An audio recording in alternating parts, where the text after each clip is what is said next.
right. Good afternoon, everyone. Welcome to our incredible panel and incredible guests on a really important topic around the future of marketing talent. Before I hand to my illustrious guests and ask them to introduce themselves, I just want to set some context of what you're about to hear, which is a bit of a soft launch of a study that we've run in partnership with WFA. And it's probably one of the biggest of its kind in looking at the future of talent across brands, agencies, platforms, but also across media, content, production. And that report, it will be released in the summer, and it's illuminating in terms of what it says about how skills are changing, how, of course, AI is transforming the capabilities that you are building in your organization. And I'm really honored to have an incredible panel of guests from three of the largest organizations in the world. And I'd love to just hand over to each individually to introduce themselves, and also maybe just talk to how they got into the marketing industry, and then we can get started. Over to you, Claudia. Hello, I'm Claudia Navarro. I've been at Coke for 20 years in 5 different continents, so I've done the rounds. How I got started in marketing a long time ago, I think as a child. I'm originally from Colombia, and I remember collecting these miniature Coca-Cola bottles. I don't know if anyone here remembers them. And what attracted me to them was they had Coca-Cola written in all the different languages. And I was so surprised that something could travel so widely and yet remain so consistent. So I was really intrigued by that, and I guess I've been so lucky to be able to travel the world and collect the real-life Coca-Cola bottles with all of these scripts from Thailand and Dubai, Milan, and so really, really fortunate for the journey. Amazing. I worry that my story is going to be less inspiring. So my name is Anne. I'm at Amazon for 12 years now. I've also worked across our European teams, global teams, in Japan for 3 years, which was fantastic.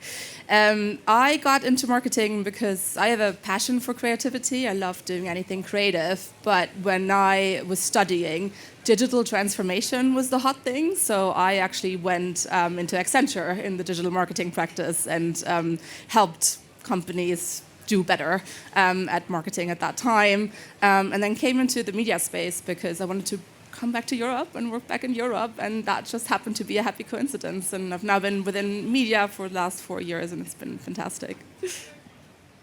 And I'm Isabel Massey. I work at Unilever, and I got into media in the same way that most people get into media, which is totally by accident.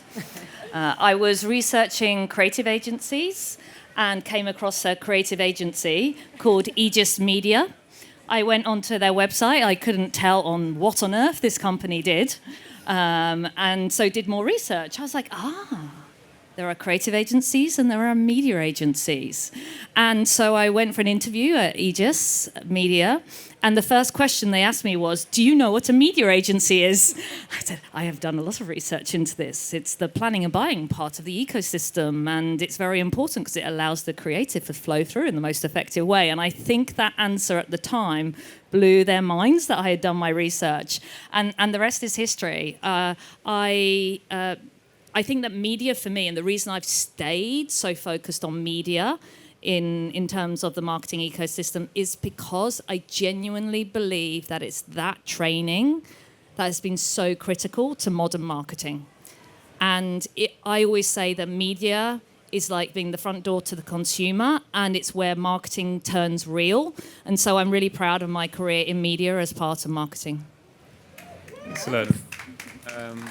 For what it's worth, I wrote a letter to about 100 companies telling them how I was oozing with creativity and would work for free, and got a job as a trafficker at an agency. But anyway, why we're here, and just to give you a quick snippet of the study, 51% say access to talent has become harder in the last 2 years.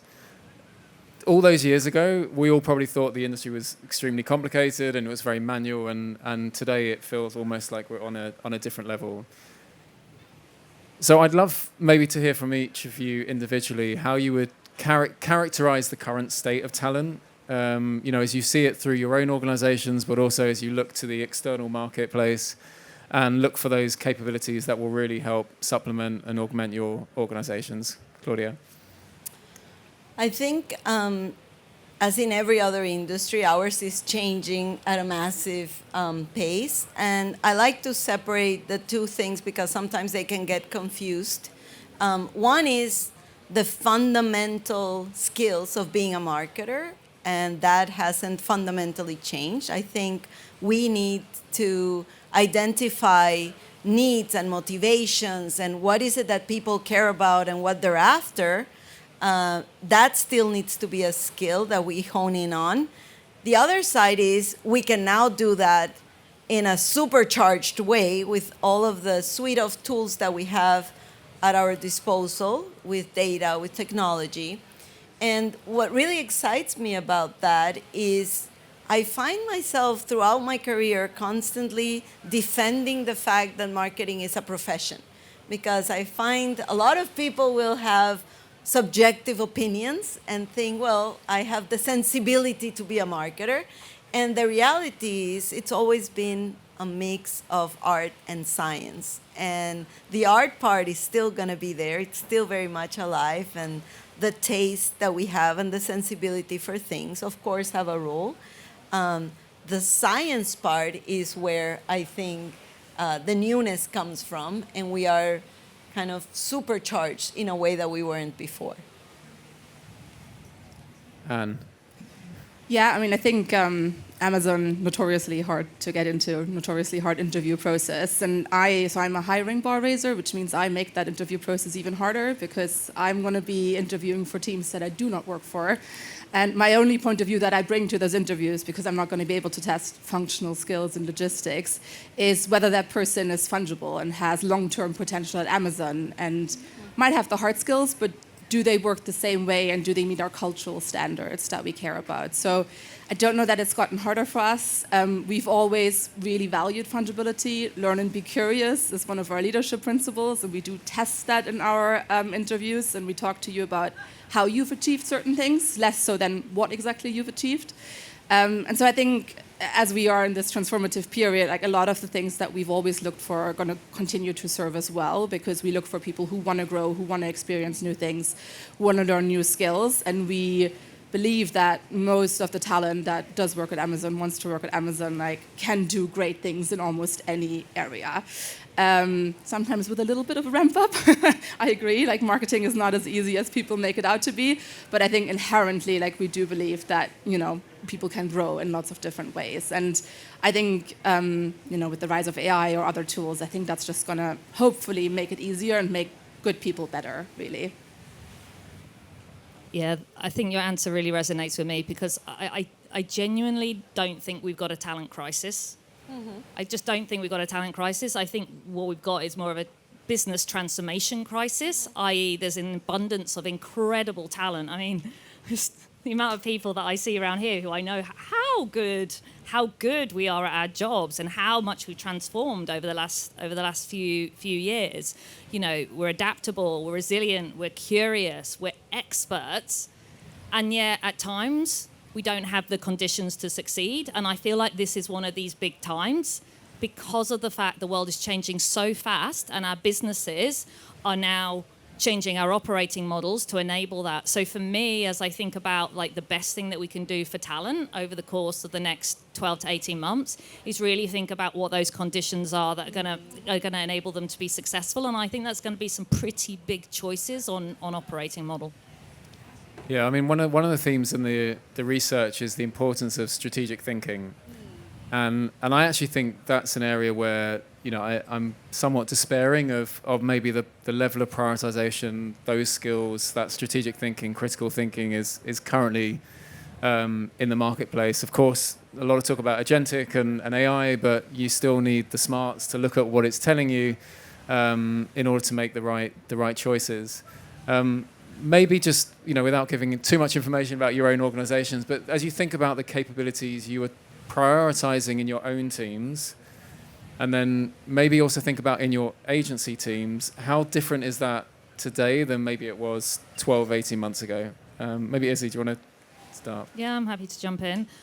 Look, I love experts. I think that's pretty obvious from my language. I love people who are deep experts, and I believe that deep expertise, real strong knowledge of platform dynamics is only going to get more important, like really understanding how things work.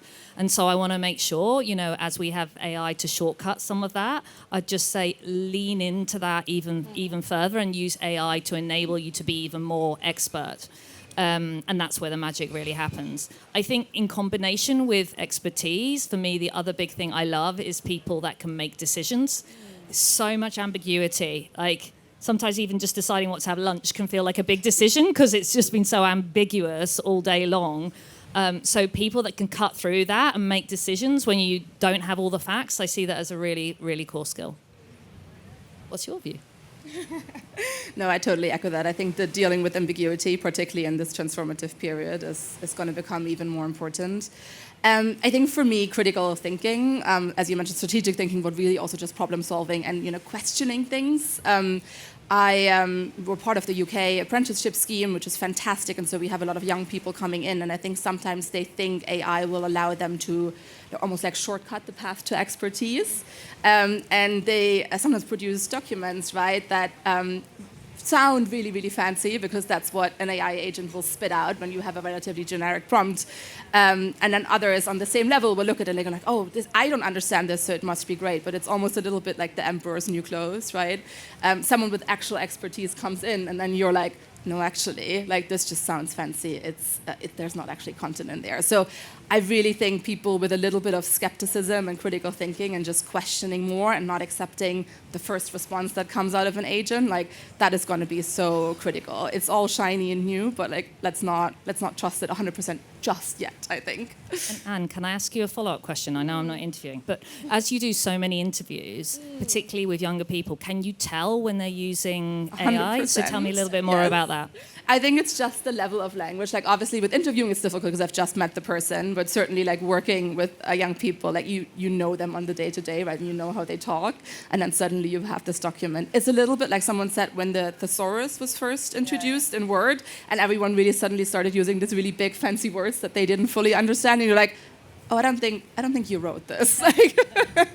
But at the same time, it's great, right? Because it helps them answer questions that otherwise would have taken them weeks to figure out. Like they do have a sparring partner to go through their ideas. So once I think they understand how to really use it, it becomes a great tool.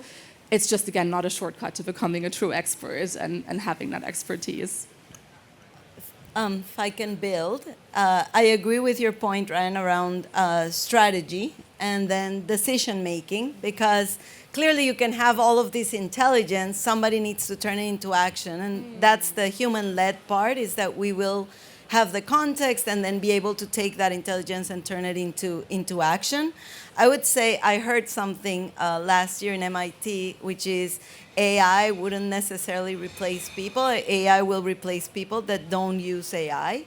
And it resonated with me because I think the level playing field, the commoditization of all of this intelligence is real, only for those that actually lean in and start integrating it into what they do on a day-to-day. So for me, for instance, I sit on a board in Brazil, and I learned very quickly that it was going to be necessary for me to understand Portuguese very well because we're making investment decisions. And so I needed to power through, quick one-on-one Portuguese lessons. And I just took AI to partner with me on this and evaluate me and track my progress. And I think that's just a small way in which I try to build it into my life. And then the second, maybe just one more observation on the leadership skills that I'm looking for in the team. I think in a moment of change where everybody is unsure of themselves because none of us really know everything. We may have dimensions and knowledge of some aspects of what's going on, but it's hard to grasp it all at the same time. Leaders who are able to create an environment of psychological safety where people can be vulnerable and say, I don't know, I need help, guide me, even though, and maybe more so with people who have been there longer, is really critical. So that's something that we're also building our culture behind. And probably also safety to try and fail. Right? Exactly. Yeah. Absolutely. Yeah. That's exactly right. Yeah, I guess the risk is you can't fail because you're getting the perfect answer every time. And and you've probably written lots of 6-page documents, and it is a skill, and it forces you to structure your thoughts and bring some of that design thinking forward.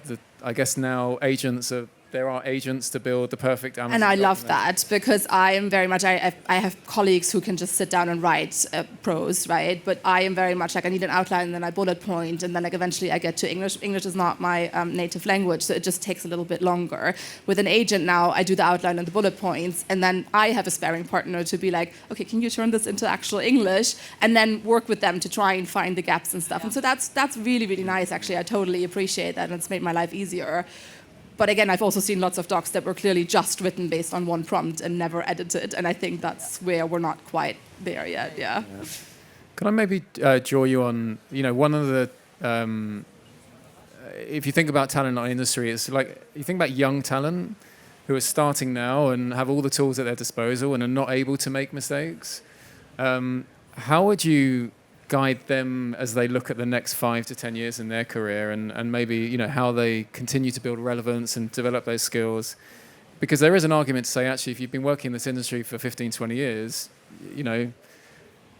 good for you, because you've grown up in the industry, you've developed all those skills, and then with all the technology, it's just there to accelerate and complement. But what would you say to the 22-year-old starting out? I'd say one comment first of all, which is I really don't like this idea of not making mistakes. I just think that's not right. I make 5 mistakes before breakfast most days. That's just normal. And by mistakes, I mean, decisions that you might want to actually, when you have more information, reevaluate around, but it's right decisions for the time so you can push things on. I mean, decisions to prioritize one thing over another because there is an infinite amount of time, and sometimes that's the right thing to do. Other times it means you miss an opportunity and then you have to pivot. So I think mistakes are absolutely at the core of how we have to operate now. And so I'd actually just encourage anyone young to lean into that. And to the point that was made around psychological safety, I adore that, because ultimately, if that's the culture you can set and you can lead by example in that space, I just think it will mean that you'll accelerate faster, you'll drive growth faster. Yeah, I do think, it is a turbulent time, right? Both the world and the job market. So I do resonate with young people who are struggling to find their feet and understand what the career path will look like in 10 years, because I don't think it's going to be the career path that we had necessarily. So I do think resilience is really important. Ideally, you are in a space where there is safety for you to try and fail. If that is limited, then I think prioritize yourself, right? Make sure that your mental health is good and make sure that you are resilient. I am optimistic still. I think there's lots of room for all of us, and I think, again, it'll change, but I'm really excited about the next generation. And so I think it'll all work out, but I do emphasize that this is an interesting time for everyone. For me, one consideration, when I started work and considering all the cultural differences, with the nuances of hierarchy, by and large, back then, it was assumed that the people who had been there the longest knew the most about the processes that needed to be followed and the way to do things in marketing. And what the people who have been there longer, our first reaction to what's going on right now is, how can technology and AI help support the process the way it's always been and accelerate it, make it better, when the reality is the whole thing needs to be rewritten. So the people who are entering the workforce have a really important role to play, because we need to start from scratch. So we need the people that have never seen, don't know, to actually say and see how to get from A to B in the most direct line possible. And that is something that I think, of course, you need the experience. You also need this fresh mindset. And that's very different to how it was 20, 30 years ago. And I think the other thing I'd say in terms of young talent, it's like we owe it to the industry to be attracting more fantastic young talent.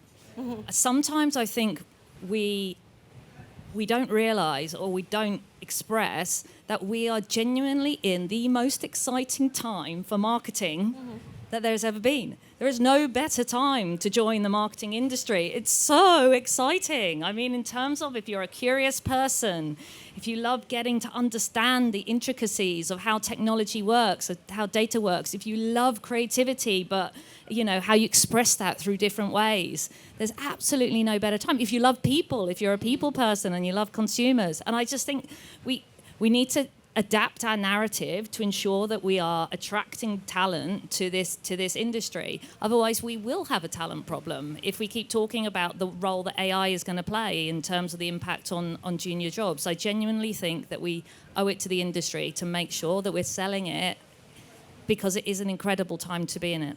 Show that we're fun people. Yeah. I guess the irony is that the marketing industry does a terrible job of marketing the marketing industry. That's goes without saying. But do you think, I guess, you've all grown up through brands. You've probably had the same, that journey from brand manager to marketing manager. And I guess in that process, you develop the skills, the ability to navigate complex organizations, navigate ambiguity, understanding the interdependency of media and content production, packaging, trade marketing. Agencies, on the other hand, not to generalize too much, tend to specialize in a specialty, and they achieve that mastery, and then it's just. And again, I'm generalizing, but do you think, I guess, in terms of developing talent for the future, that on the marketer side, it gives people a better platform, or actually, there's an even playing field for both brands and agencies? I do think the role will change, and the way that we partner with our agency is already changing. We obviously still rely on their expertise. Personally, we work across 19 countries, and so and we're a team of 20-ish media managers. So there's no way for us to be on the ground in all of these countries and all of these platforms. So I do still think there is a role for the expertise that the agencies bring and that they really truly cultivate, because they see it across the board, across the clients. I've not gone through the traditional upbringing of brand manager. I've been an IT consultant, and then I did product marketing, and then I did a role with our studios team on reviewing content and seeing where I could land. So I've seen a little bit of everything. And I've always found my feet again. So I do truly believe that people will find their feet as well in this new job role. I do think as a brand, right, for us, it's really important for us to partner with our agencies and develop new growth paths together, so that there is a view for everyone. I think maybe for a long time we were used to, you described it as the lanes, and so we knew which expertise to go for with our partners. And I think what's new now is, as new capabilities get built, we are making the decision of what to own, what to rent, what to borrow. And so I think as brands, we're trying to figure that out. And of course, not everything will be in-house, because that's not our business model. And so there will absolutely be a role for our partners. I think we're just in a transition moment, figuring out. And it may be, the answer may be different by brand and by industry than it has in the past, where it was more conventional of this is the brand and this is what they do and this is the expertise that our agency partners bring. I will preface this by saying I'm incredibly biased because I started my career off in agency. I genuinely think there is no better place to learn the ropes in your early career moments than in an agency. You are on the front line of all the change. You are the gateway to the consumers often. And the responsibility that you get in that moment, you've got huge budgets that are flowing through and you're responsible for deploying them. That's something that is, I think, incredible to accelerating learning. And we've said the thing that is going to make the difference in the future is making sure that you have the expertise and knowledge, experience that's going to go alongside the expert prompting that you talked about. So for me, as a young person, if you could do at least your first couple of years in that environment, I think it sets you off to a great start. So I think I probably know the answer to this, but do you think AI is closing the gap or widening the gap in terms of those talent needs for the now and the future? For me, it's different skills that we potentially look for when we hire people in-house. Now, like one of the things that I think for the longest time, and this might be a bit of a prejudice, and you guys tell me you've been in marketing, I think, a lot longer, is that many of our brand managers, data isn't their first priority. It's not the first thing that they think of when they get up in the morning. And I think that is changing a little bit. Like we're certainly a lot more data-centric when it comes to our marketing, both because obviously the tool evolved, the platforms evolved, so more data is available, but also because we do start to consider that any data point will start fueling those AI agents that we hope will help us in the future. So, things where just like notes aren't documented or Excels are on someone's laptop, like none of that is going to work anymore. Like we do need to think about democratizing the data so that we can actually help drive things forward. And so we hire, but we also train people up to have more of that consideration and work with us on these bigger workflows. And now you can tell me that I'm wrong and that actually data is the first thing that you think about in the morning. No, I do love data, but no, I think it depends on the role, right? It depends on the role. Yeah. So for me, as I think about either widening or narrowing the gap, I kind of think about when I joined Unilever 18 months ago, and I was thinking in answer to this question about how I approach the interview process and how different that would be now. And genuinely, I started to go into a little bit of a avenue in my mind around the fact that I would not give myself, as in myself of 18 months ago, my role now, because I have learnt so much, and in particular around how to use AI to augment and help me with my job. I've learned so much over the last 18 months, as well as the role of AI naturally in our in the marketing landscape. And so as I think about the answer to this question, I think it can do both things. And I think that it's individually really important that people use the power of AI to actually take on personal responsibility for their own development. So it was a slight different take on the question, mostly because I went down a bit of a rabbit hole. But I think it's so important. Like if you think of yourself 12, 18 months ago and think of yourself now, you've got to be pushing on. You've got to be curious, because otherwise these broad statements around is something narrowing or closing the gap, I think could happen individually to you. Yeah, and if I may just reflect on that, because it also in the study, it really points to this isn't a hiring problem, it's a transformation, like it's a change management internally. And, in your organizations that are so vast, trying to operationalize tens of thousands of people, also on the agency side, to transform the way they work and to be curious and to keep, I guess, to draw on the Amazon principle, if you've got to constantly hire people smarter than yourselves, like have that at the back of your mind, versus just constantly bringing new people in. But maybe just one build. I think, like I said before, intelligence is democratized and commoditized, and everybody's going to have access to it. So in a way, it levels the playing field.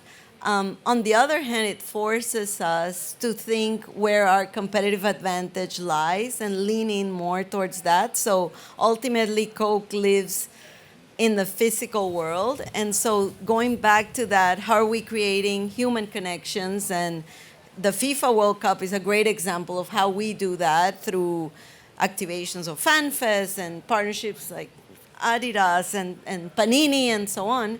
And so I think it does both. It forces you to, yes, lean into the new capability, but at the same time, widen the gap purposefully of those areas where you have a competitive advantage. So maybe as we bring this to a close, I mean, obviously you are constantly having to manage headcount, and understandably every year there's restructures and you're probably having to do more with less or more with the same. But if in a scenario where I say you have unlimited headcount and you can build the team for the future, like what does that look like that it doesn't maybe look like today? What are the additional skills or maybe the different composition of the team that, in this new world with unlimited headcount, it would look like? Izzy, what would put you on the spot? I would prioritize, leadership skills first and foremost. Resilience, loads and loads and loads, bucket tons of resilience. I think that a lot of things can be learnt, including resilience, but I think that it's something that is inherent in a lot of people. So I think I'd encourage people, to really think about how they're building up their resilience. In terms of areas of expertise, I would just say, as you look out at the landscape and you see what's fast growing, what is fast growing? So we see the areas that are fast growing within the industry. We see retailers growing fast. We see LLMs and search environments growing fast. We see data and technology and the power of that from a marketing perspective.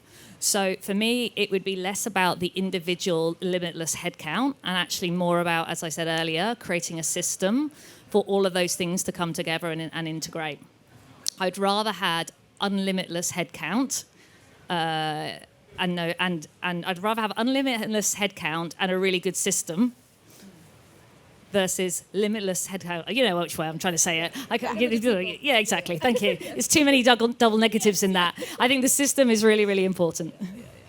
I'm biased because obviously my role currently is media infrastructure for PV International. So again, yes, data, I think, and just generally infrastructure and the connective tissue between our workflows and our different teams.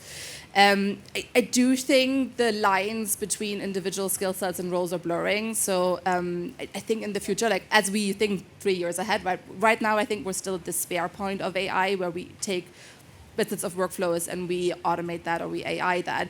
But I do think 3 years down the line, it's going to look completely different. It's blank space on how that's going to work.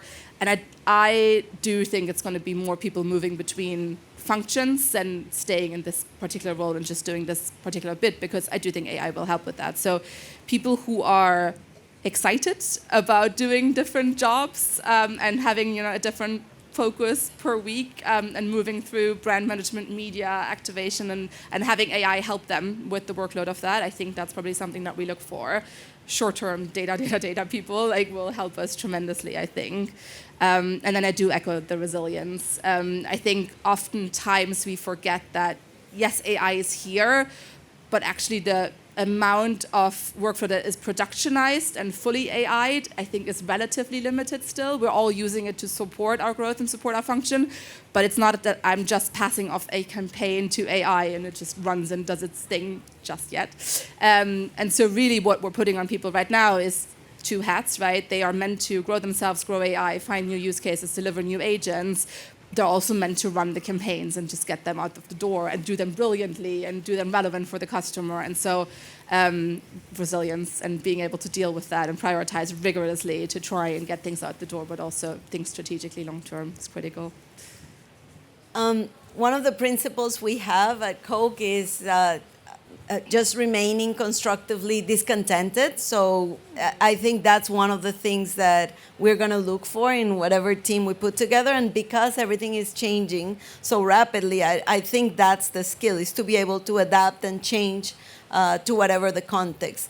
If I may just wrap it and take it back, because we start talking and focusing too much on this AI side and the capabilities that come with that, and how are people going to adapt to technology. I think as marketers, first and foremost, that ability to draw narratives and to be great storytellers that can actually understand, well, where does this brand, this product actually play a role in people's lives, and how am I meeting a need that they may not even know they yet have. I think is going to continue to be the thing to look for. Excellent, thank you. Well, as we bring this to a close, I think the future's bright, it seems. I think AI, of course, plus humans is the right combination. One will not replace the other. But it does strike me that as we develop our talent, sure, they need the domain expertise, but it's also, as you say, the leadership training, the leadership skills, resilience, navigating ambiguity, curiosity, critical thinking, design thinking, all of these qualities that I think encourage everyone here to focus on in that hiring process, because again, any AI tool can give you the right answer, but that kind of critical thinking is going to be key. So with that, big round of applause for our incredible panelists. Thank you for your time.